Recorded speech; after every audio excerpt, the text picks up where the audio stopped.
السلام عليكم ورحمة الله وبركاته. اخواتي وحبايبي، هنتكلم النهارده عن عقد محمد شريف او محمد شريف بشكل خاص، يعني الميركاتو بتاع السعودية، بداية السيزون الجديد، صفقات النادي الاهلي ومهاجم النادي الاهلي باذن الله.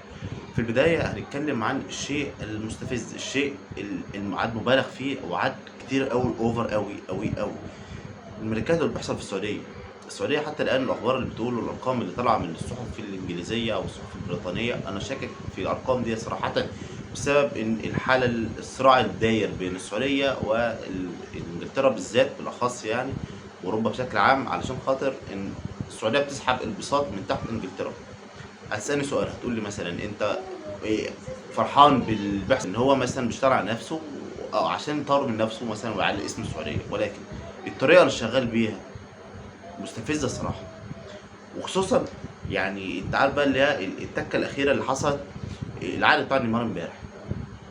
العقد بتاع نيمار، سيبك انت من القيمه اللي هو هياخدها او اللي هو هيشتروا بيها او عقده والكلام ده كله، سيبك انت من الكلام ده كله. الحاجات الاضافيه، يعني ايه الهدف ب $80,000؟ اقنعني ازاي؟ انا عايزك تقنعني ازاي؟ ما هو ده شيء يا جماعه مستفز، وشيء يعني ما يستحملوش عقل بشري والله. $80,000 انت مستوعب؟ سيبك من دي. يعني ايه بوست او ستوري ينزله للسعوديه او للنادي او $500,000؟ ده الاخبار اللي طالعه والارقام اللي منتشره على السوشيال ميديا. ازاي يعني؟ انا بقى عايزك تقنعني ازاي.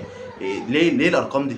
على راي واحد والله، ما نزلت بوست بتاع كده يقول لي ليه هو هيفتح البرازيل ويدخل الاسلام في البرازيل؟ هيدخل البرازيل في الاسلام يعني ولا ايه؟ مش فاهم. ف مش عارف ليه الارقام دي، ولا ايه اخر الارقام دي، مش عارف.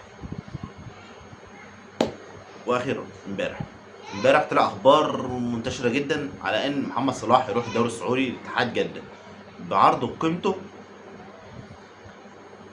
استنى احاول بس اجمع الرقم. 240 مليون دولار. كان مرة العرض الاول هم كانوا دافعينه لصلاح او كانوا عارضينه لصلاح، وصلاح رفضه، ورامي عباس طلع قال لك صلاح هيستمر في ليفربول، ولو كان عايز يمشي ما كانش هيجدد عقده. كان العرض ساعتها ب 180 مليون دولار. العرض دلوقتي اللي اتقدم لمحمد صلاح من السعوديه 240 مليون دولار. اديني عقلك يعني. طب سؤال، هي السعوديه هتلم الفلوس دي كلها ازاي؟ مش عارف. ازاي هتلاقي ده ارقام هو يعني يا جماعه. محدش في برضه التعليقات المستفزه تخش تقول لك هم صرفوا الفلوس دي عشان عارفين هم هيلموها ازاي ويرجعوها ازاي. يرجعوا ايه؟ يرجعوا ايه؟ هي المليارات دي هترجع؟ ده احنا بنتكلم في عقود لاعبين يعني. الواحد ده لسه، ده الخطه بتاعتهم شغاله. يعني الانتقالات هتخلص في شهر 8، يعني احنا في كام 8؟ احنا 15/8، لسه اسبوعين كاملين، وفي السعوديه لسه في اسبوع زياده. ف صراحة زي ما قلت هو شيء مستفز، وانا يعني بقول لاخواتنا السعوديين اللي هيخش لو شافوا الفيديو هيخش يرد ويقول لك بطلوا شحاتة ومش عارف ايه وشحازين واللي ارجوك والله ده مش ولا شحاتة ولا، وربنا يزيدكم رب ويكرمكم كمان وكمان، ولكن الواحد بس متضايق. وامبارح بقى يعني اللي زود البله طين زي ما احنا بنقول عندنا، المشجع اللي راح يدي لفابينيو ساعة ب 150 مليون 150 ألف دولار. هو فابينيو محتاج؟ هو فابينيو هو فابينيو محتاج يا جماعة؟ ما ينفعش كده والله، ده كده كتير، ويعني حاجات كتيرة أوي أوي أوي أوي كمان. فهنشوف آخرتها إيه معاهم إن شاء الله. يا مصر هنشوف.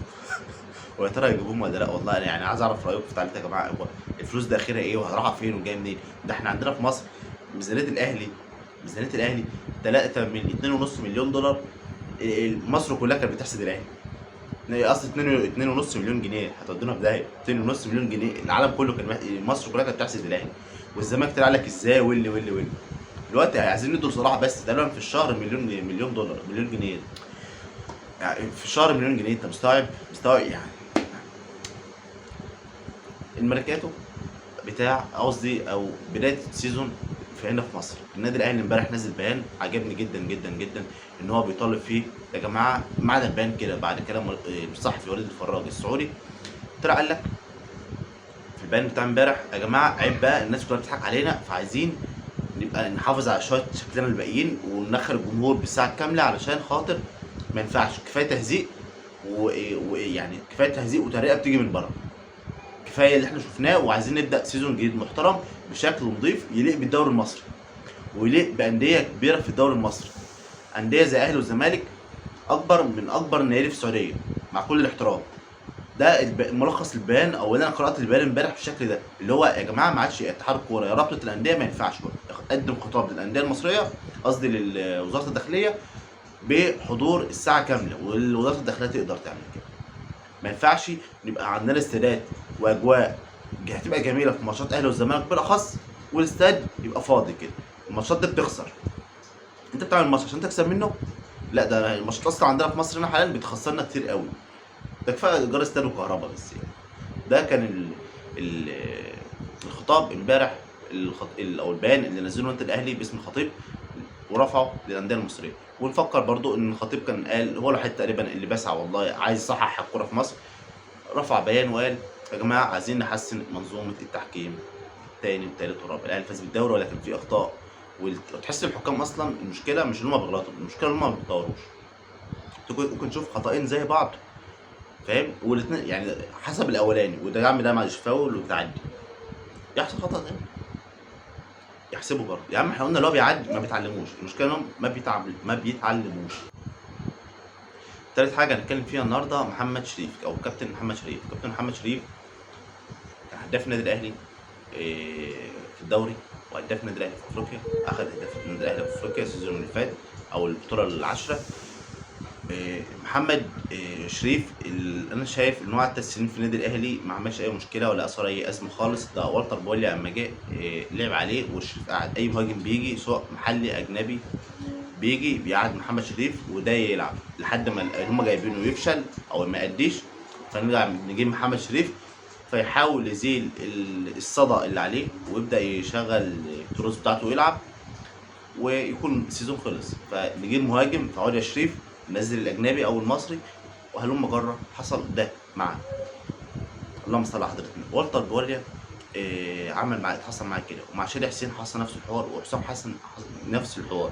الثلاثه جم لعبوا اساس على محمد شريف، ولا محمد يا شريف، لحد ما هم يثبتوا ان هم مش كفاءه. محمد شريف بينزل وبيلعب وبيأدي. انا شايف ان محمد شريف مشى برقم كويس جدا للاداره، والاداره قدرت تستغل محمد شريف احسن استغلال. اما تجيب لك مليون و800 الف دولار في عقد محمد شريف اللي هو فاضل له سنه واحده بس، يعني ده رقم لازم نقول له شابوه محمد شريف ان هو ساعد النادي الاهلي.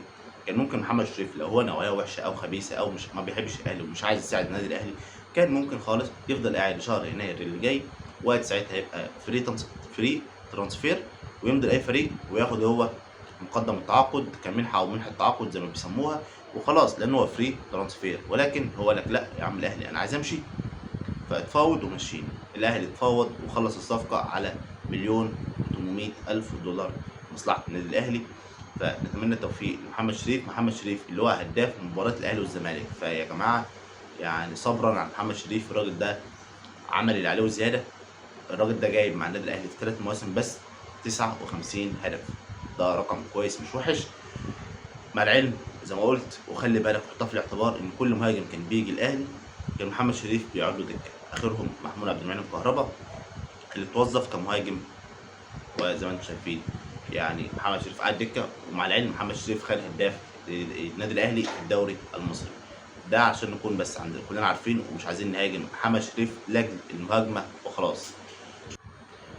اخر حاجه معانا النهارده المهاجم اللي النادي الاهلي بيجيبه، او الميركاتو بتاع النادي الاهلي. النادي الاهلي عامل صفقات عينيه محدده تقوي مراكز معينه في النادي الاهلي. اعتقد ان احنا ناقصنا بس نقوي الباك الشمال، لان غياب علي معلول بيبقى مؤثر وواضح جدا جدا جدا الفرق بين علي معلول وكريم الدبيسي في الباك الشمال، وان في جاب كبيره جدا عايزه حد يكون مثلا لعب موسمين في الدوري المصري يقدر ياخد ويشتغل على طول من بعد علي معلول في الماتش اللي علي معلول هيريح فيه.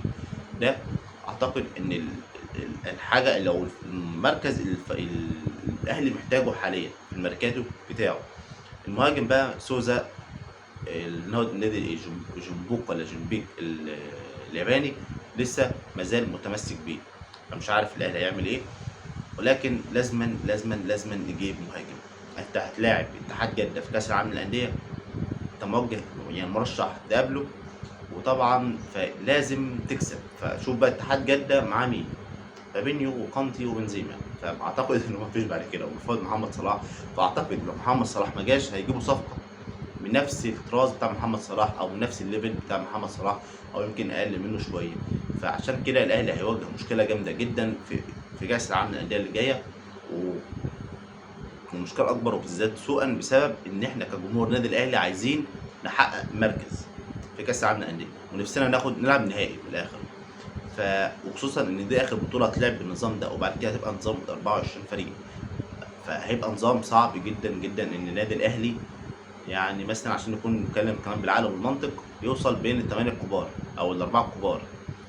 فعلشان كده احنا كلنا املين وطامعين ان ربنا يكرم الاهلي ببطوله في خلال السيزون ده، او خلال يلعب نهائي خلال كاس العالم للانديه السنه دي. كل التوفيق للنادي الاهلي ان شاء الله، وربنا يسهل ونجيب مهاجم، وتوفرت الدولارات، وتوفر المركز القندوسي اللي تفاوض القندوسي. انا اعتقد ان الصفقه اصلا صفقه المهاجم خلصت بسبب حاجه. القندوسي كان المفروض هيرجع يوم 21 او يوم 20 عشان الحفله يوم 22 او 23، حفله النادي الاهلي للانديه بتاعته للفرق بتاعته الجماعيه كلها. فالقندوسي كان جه عشان حفله، فهم اللي اداره النادي الاهلي طلبت القندوسي بسرعه الرجوع الى مصر، عشان عايزين يخلصوا معاه الحته اللي هو عايزين يطلعوا اعاره، يعني ينشف شويه كده في الدوري المصري ويرجع النادي الاهلي بعد كده. وعشان برضو نفضي مركز للنادي، قصدي للمهاجم اللي هيجي ان شاء الله في النادي الاهلي، مركز للاعب اجنبي اللي هو يبقى المهاجم. ففي اخبار بتقول ان الاهلي خلص المهاجم بتاعه، ولكن متوقفه على حاله القندوسي. اول ما القندوسي هيخرج ويكون بره الاهلي ان شاء الله، تاني يوم هيتم التعاقد رسمي او الاعلان رسميا عن المهاجم الاجنبي اللي الاهلي متحفظ، بكل مصادر النادي الاهلي متحفظه على اللاعب. مش حدش عارف اسمه صراحه حتى الان، وكل اللي بتقال اجتهادات صحفيه لا اكتر ولا اقل. شكرا جزيلا لحضراتكم، ونتقابل في حلقه جديده مع احمد ايهاب. سلام عليكم.